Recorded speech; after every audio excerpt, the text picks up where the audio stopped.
Hey there, welcome to Philadelphia, a city of cobblestone streets, historic brick buildings, and echoes from a time that changed the world forever.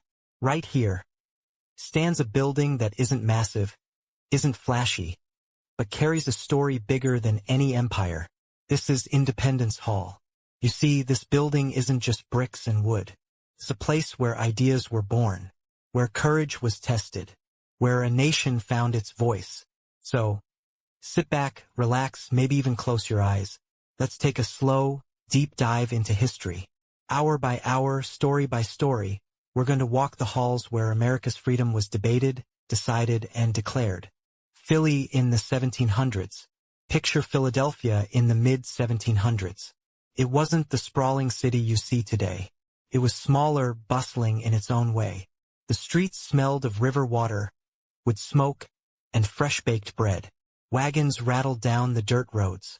People spoke in a mix of accents.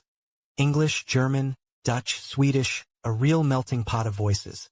Merchants, craftsmen, farmers, sailors, all working, trading, living their daily lives.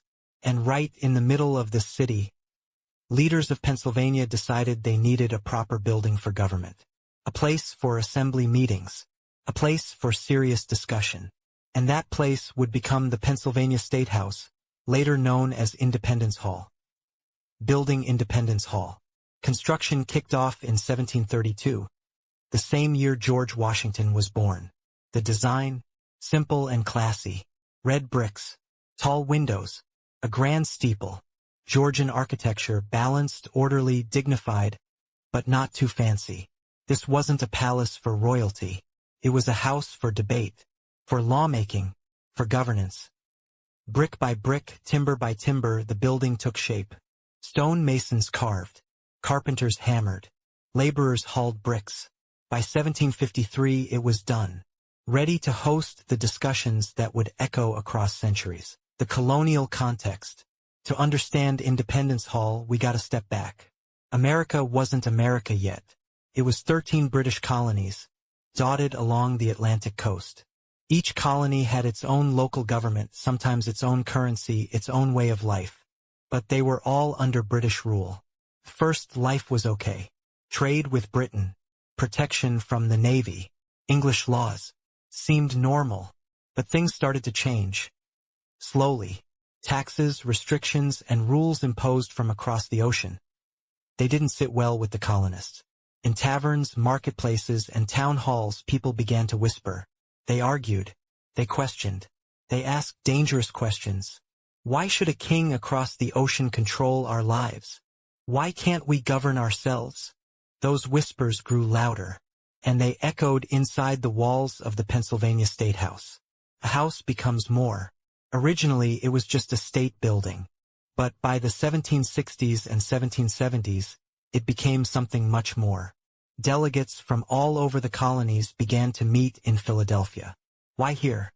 Because Philly was the largest, most connected city in British America. Roads, rivers, printers, thinkers, everything a revolutionary mind could need. And so, the State House transformed. From a local government building, into a stage for history. A place where debates could ignite a revolution. The sound of ideas. Imagine the assembly room. Tall windows letting in the summer light. Wooden chairs, green tables, quills, and parchment. It all feels alive if you close your eyes. Voices filled the air. Benjamin Franklin, witty and calm. John Adams, fiery and relentless. Thomas Jefferson, thoughtful, precise. They talked about liberty. They argued about rights. They dreamed of freedom. The room felt heavy with ideas. Every word spoken, every gesture made, shaping the future. Closing hour 1. So that's the first hour, just the opening chapter. We've seen Philadelphia in the 1700s. We watched Independence Hall rise from the ground. We felt the first whispers of revolution. The debates grow fiercer. Voices grow louder. And the birth of a nation edges closer. Hour 2. Revolution and Declaration of Independence, 1776. The year is 1775. It's 1775, And the colonies are not quiet anymore. Protests have started. Boycotts have begun. And, yep, there's even been blood. At Lexington and Concord in Massachusetts, farmers with muskets faced British soldiers. Shots were fired. The revolution had officially started. But here's the thing, not everyone agreed on the next step. Some folks thought maybe we can fix this with Britain. Others said, no way, we need total independence. These questions echoed inside the walls of Philadelphia. The Second Continental Congress. In May 1775, delegates from all 13 colonies gathered in Philadelphia. Right here in the Pennsylvania State House, what we now call Independence Hall. Men from the North, men from the South. Lawyers, merchants, farmers, and thinkers, all sitting together around those green-covered tables in the assembly room. This was the Second Continental Congress. And inside this hall, decisions were being made that would change the world. Voices of debate. The room was tense. Some delegates, like John Adams, were fiery, pushing for independence. Others, like John Dickinson, urged patience. Dickinson asked, "Are we ready to take on the mightiest empire on earth? Are we ready for war?" Adams fired back, "If we don't stand now, we may never stand at all. Liberty can't wait." Day after day, debate filled the hall. Windows were kept shut to keep secrets inside. Men wiped sweat off their brows as they argued about freedom, loyalty, and nation in the making. Outside the hall, Philly was buzzing. Pamphlets flew from printers' presses. Taverns were filled with heated conversations. Ordinary people were asking the big question, will we break from Britain? Inside, the answer was slowly taking shape. June 1776, a turning point. By summer 1776, independence supporters were growing louder. The war with Britain had begun, and unity was essential. On June 7th, Richard Henry Lee of Virginia rose in the hall and said, "Resolved, that these united colonies are, and of right ought to be, free and independent states." The room went silent. The weight of his words, heavy in the air. Some cheered. Some were nervous. The vote would come soon, but the declaration was on its way. A committee is formed. A committee of 5 men was chosen to draft the declaration. Thomas Jefferson, Virginia. John Adams, Massachusetts. Benjamin Franklin, Pennsylvania. Roger Sherman, Connecticut. Robert R. Livingston, New York. Jefferson, tall, quiet, and thoughtful, was tasked with writing the first draft. Jefferson at work. Jefferson retreated to a quiet room in Philly. Quill in hand, ink flowing, he began to write. Days passed. He carefully drafted every line. Ideas of natural rights, liberty, and equality poured onto the page. Life, liberty, and the pursuit of happiness, words that would echo across centuries. Back in the hall, Jefferson's draft returned to Congress. Delegates read, discussed, debated, and edited. Some phrases were changed, some softened, but the message stayed bold. This was more than a document. It was a declaration of freedom, courage, and vision. July 2nd, 1776, the vote. On July 2nd, the colonies voted. 12 voted for independence. New York abstained. John Adams wrote to his wife Abigail, "This day will be celebrated by succeeding generations as the great anniversary festival." The wording still needed final approval. The declaration wasn't official yet. July 4th, 1776, the declaration adopted. On July 4th, delegates gathered again. The final text was read aloud. The Declaration of Independence was adopted. The words were clear, that these united colonies are, and of right ought to be, free and independent states. The room was electric with awe and danger. These men had committed treason against the King of England. If they failed, execution. If they succeeded, a new nation. The Liberty Bell. Word spread fast through Philly. Bells rang out, especially the one we now call the Liberty Bell. Constitutional Convention streets. 1787. After independence celebrated. The challenge America had declared itself so free. Independence is declared. Freedom is won on paper. But now comes the hard part. Running a country. The Articles of Confederation were the first attempt. They gave the states a lot of power, but the central government, not so much. Money issues, trade disputes, foreign threats. The new nation was struggling to keep it together. People realized pretty quickly something had to change. Philadelphia, 1787. The Constitutional Convention. Fast forward to May 1787. Delegates from all the states gathered in Philadelphia, back at the Pennsylvania State House. This wasn't just another meeting. It was the Constitutional Convention. And inside this familiar hall, the fate of the United States would be debated. There were 55 men in total, lawyers, planters, merchants, scholars, all ready to hammer out a plan. The big debates. The first big question: how should states be represented in the new government? Some said, representation should be equal for all states. Others argued, no way. Big states like Virginia should get more votes. Compromise was key. The famous Great Compromise gave us two houses. The Senate, equal representation for every state.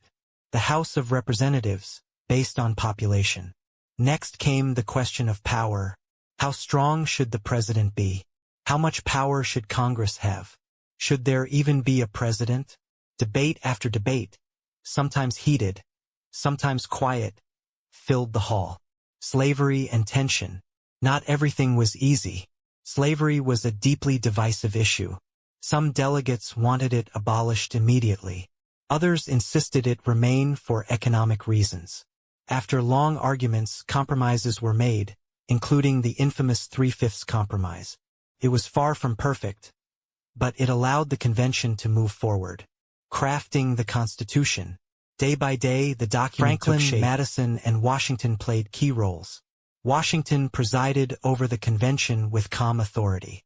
Madison took meticulous notes, so we know exactly what happened in those days. The room smelled of ink, parchment, and cigar smoke. Voices rose and fell. Quills scratched endlessly. By late summer, a draft was ready. Signing day, September 17th, 1787. On September 17th, 1787, the Constitution was signed. 39 delegates signed it. Some refused. Some had left early. It was not perfect. It didn't solve every problem. But it created a strong framework for a government that could last centuries. The symbolism of Independence Hall. Think about it. This building wasn't just a place. It was a crucible of ideas. Walls that once held the whispers of revolution now echoed with the drafting of a constitution. Voices that argued about taxes and loyalty now argued about representation and power. Independence Hall became more than history. It became a symbol of American democracy. Closing Hour 3. We've moved from independence to governance. From revolutionary courage to careful debate. From the Declaration to the Constitution. Next, we'll explore architecture, artifacts, and symbolism of Independence Hall. Architecture, Liberty Bell, and symbolism. The building itself. Independence Hall isn't just history. It's architecture. Red bricks, tall windows, a grand steeple reaching into the Philadelphia sky. It was built in the Georgian style, which means symmetry, order, and simplicity. Inside, the assembly room, the place where history happened, is large yet not overwhelming. Green tables, wooden chairs, quills, and parchment. It all feels alive if you close your eyes and imagine the men gathered there. The Liberty Bell. Right outside the hall is one of America's most iconic symbols. Madison, and Washington played Bell. Key roles. Washington presided over the convention with calm authority. Madison took meticulous notes, so we know exactly what happened in those days. The room smelled of ink, parchment, and cigar smoke. Voices rose and fell. Quills scratched endlessly. By late summer, a draft was ready. Signing day, September 17th, 1787. On September 17th, 1787, the Constitution was signed. 39 delegates signed it. Some refused. Some had left early. It was not perfect. It didn't solve every problem. But it created a strong framework for a government that could last centuries. The symbolism of Independence Hall. Think about it. This building wasn't just a place. It was a crucible of ideas. Walls that once held the whispers of revolution now echoed with the drafting of a constitution.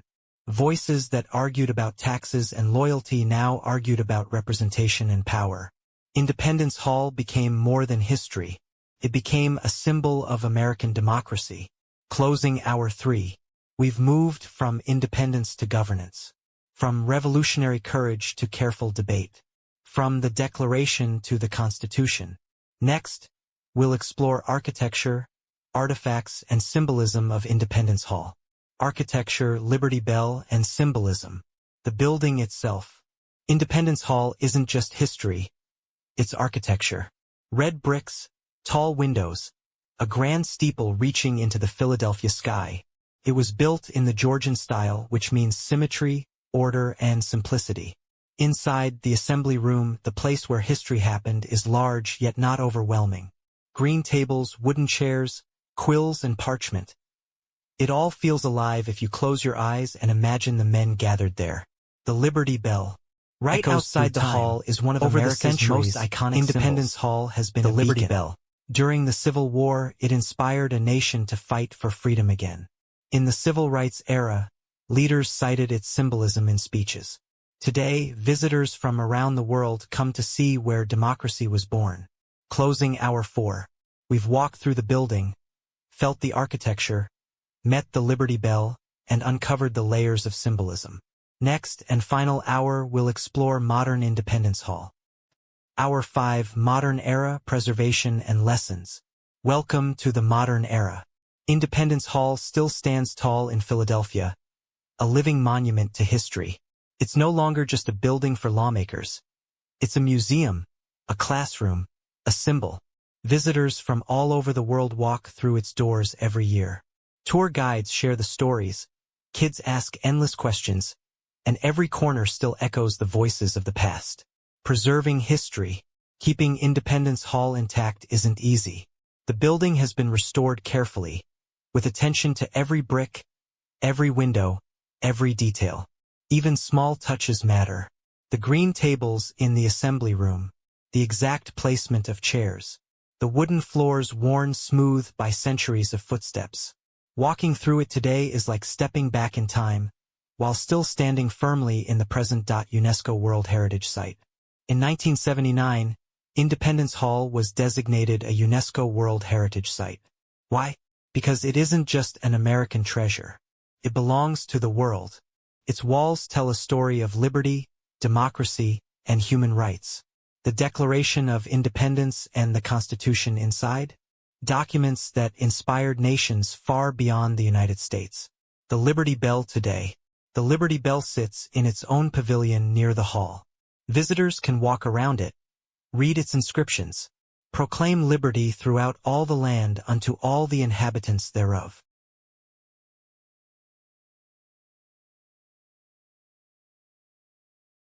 It's quiet yet powerful. The crack in the bell reminds us, freedom is never perfect. It's messy, fragile, sometimes broken, but always worth protecting. Lessons from Independence Hall. Independence Hall teaches us many things. 1. Ideas matter. Words on paper, carefully debated, can change the world. 2. Courage counts. Ordinary people can make extraordinary choices. 3. Compromise works. Even when disagreements are intense, finding common ground can create lasting solutions. 4. Freedom is ongoing. The fight for liberty never truly ends. It evolves with each generation. Standing here, it's impossible not to feel inspired. The people who debated here, the documents they created, they were real. They struggled. They risked everything. Reflecting on the journey. Over the past 5 hours, we've walked through history. Hour 1, Philly in the 1700s and building of Independence Hall. Hour 2, Revolution and the Declaration of Independence. Hour 3, the Constitutional Convention. Hour 4, Architecture, the Liberty Bell, and symbolism. Hour 5, Modern Era, Preservation and Lessons for Today. Closing words. Next time you think about freedom, think about Independence Hall. Think about the men and women who dared to imagine a better future. Think about the Liberty Bell, ringing out for justice and liberty. History isn't just in books. It's here. It's alive. It's waiting for you to listen,